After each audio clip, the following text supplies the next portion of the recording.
দেখুন গাছ কাটা হয় তো আবার সেই গাছ কাটা কোথায়?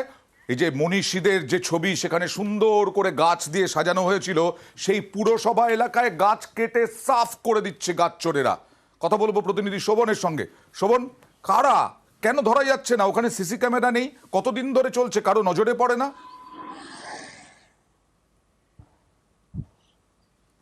না দেখো অয়নদা, এই ঘটনাটি ঘটিয়েছে গতকাল রাতেই, যেটা আচ্ছা।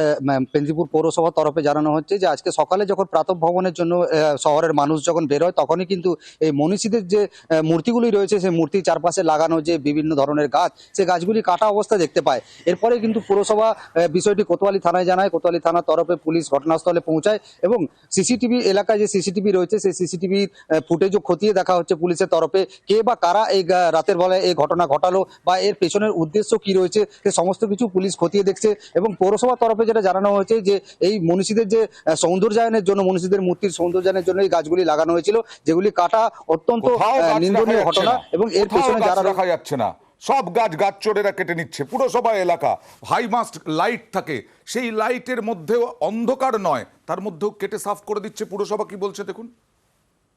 যে এত সুন্দর সুন্দর যে গাছগুলো লাগানো ছিল, পাম গাছ, সুপারি গাছ, ঝাউ গাছ সহ বেশ সুন্দর সুন্দর গাছ লাগানো ছিল, বড় বড় গাছ, সেই গাছগুলোকে রাতের অন্ধকারে কেউ বা কারা কেটে দিয়ে গেছে। পুলিশ দেখছেন, কোথায় থানা পুলিশ ইতিমধ্যে এসছেন, টাউনবাবু নিজে এসছেন এবং আমার সমস্ত ক্যামেরা চেকিং করা হচ্ছে যে কিভাবে এই ঘটনা ঘটলো বা কারা ঘটালো।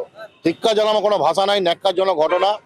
এবং আমি মনে করি কোনো সুস্থ মানসিকতার ব্যক্তি এই কাজ করতে পারে না।